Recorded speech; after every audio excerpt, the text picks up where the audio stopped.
Akan kita pelajari adalah berikutnya tentang gerak harmonik sederhana atau biasanya disingkat dengan GHS. Apa itu GHS?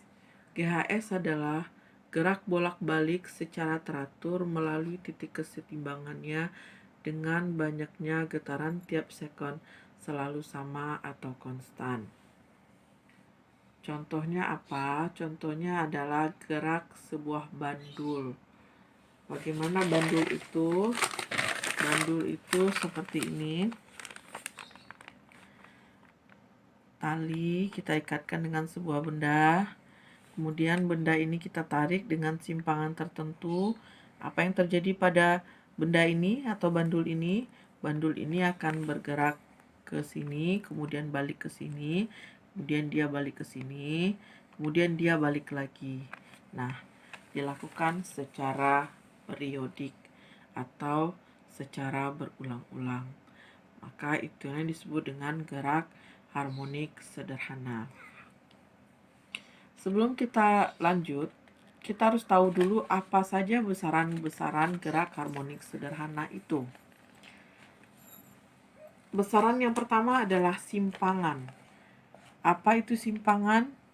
Jarak benda dari titik kesetimbangannya. Misalnya bandul tadi, mula-mula dia seimbang di titik ini. Kemudian kalau kita tarik dia ke sini, kemudian kita lepaskan, maka dari sini ke sini kita sebut dengan simpangan. Kemudian dia balik ke sini, di titik ini pun itu disebut dengan simpangan.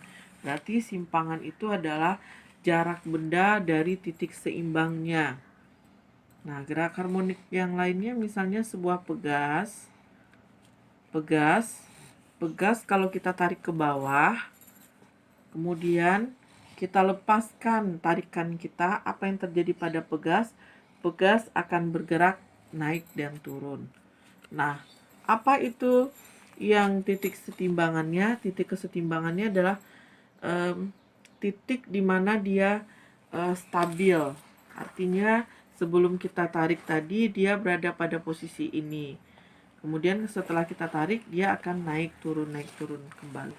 Amplitudo adalah simpangan maksimum atau jarak terjauh dari titik kesetimbangannya. Jadi kalau ini tadi adalah sebuah bandul, titik terjauhnya adalah ini kita sebut dengan amplitudo. Nah, kemudian kalau ke arah ini titik terjauhnya, maka ini juga kita sebut dengan amplitudo. Nah, jarak terjauh dari sini ke sini itu sama dengan amplitudo.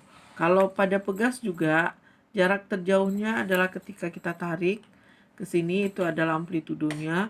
Kemudian ketika dia merapat ke titik ini, rapatan paling jauh itu kita sebut dengan amplitudo. Baik, berikutnya adalah besaran frekuensi. Frekuensi adalah banyaknya getaran tiap waktu, atau sering juga disebut banyaknya getaran yang dilakukan tiap detik. Jadi kalau misalnya seperti bandul tadi, dalam 1 detik berapa dia bisa melakukan getaran. Itu kita sebut dengan frekuensi. Sementara periode adalah waktu yang dibutuhkan untuk melakukan 1 kali getaran. Apa itu satu kali getaran? Nanti kita bahas. Nah, rumus-rumus yang berlaku untuk periode dan frekuensi adalah sebagai berikut. T itu adalah kebalikan dari frekuensi, atau frekuensi adalah kebalikan daripada T atau periode. T besar adalah itu periode, T kecil adalah waktu untuk melakukan beberapa banyak getaran, sedangkan N adalah banyaknya getaran. Sampaikan bahwa contoh daripada gerak harmonik sederhana itu adalah bandul atau juga disebut dengan ayunan. Bandul ada sebuah tali diikatkan dengan sebuah benda, kemudian ketika ini ditarik kemudian dilepaskan tarikannya, maka bandul ini akan bergerak secara periodik dari B ke A, kemudian dari A ke B, B ke C. Nah, yang disebut dengan satu getaran yang tadi itu adalah kalau misalnya bandul ini dari A, dia akan kembali ke A. Coba, satu kali getaran A, B, C, kemudian balik ke B, kemudian balik ke A. Itu namanya satu getaran. Atau kalau misalnya dia bergerak dari B, maka B balik dia ke C, kemudian balik dia ke B, kemudian dia ke A, kemudian dia balik ke B lagi. Itu namanya satu getaran. Atau kalau misalnya dia dari C, dia ke B, habis ke B dia ke A, kemudian ke B, kemudian ke C lagi. Itu namanya satu getaran. Nah, tadi sudah disampaikan yang namanya amplitudo. Yang mana itu amplitudo? Jarak terjauh atau simpangan terjauh yang dapat dicapai oleh bandul ini. Nah, kalau ini kita lihat dia bergerak dari B ke A, kemudian B ke C, itu jarak terjauh yang dapat dicapainya. Maka amplitudonya adalah dari A ke B atau dari B ke C. T sama dengan 2V per akar L per G. Ya. T sama dengan 2V akar L per G. Apa itu L? L adalah panjang daripada bandul. Apa itu G? G adalah gravitasinya. Kalau panjang itu M, gravitasi adalah meter per second kuadrat. Kalau dia di permukaan bumi, maka gravitasinya adalah 10 meter per second kuadrat atau 9,8 meter per second kuadrat. Untuk contoh soalnya, kita bisa lihat sebuah bandul matematis memiliki panjang tali 6,4 cm dan beban massa sebesar 200 gram. Tentukan periode getaran bandul matematis tersebut.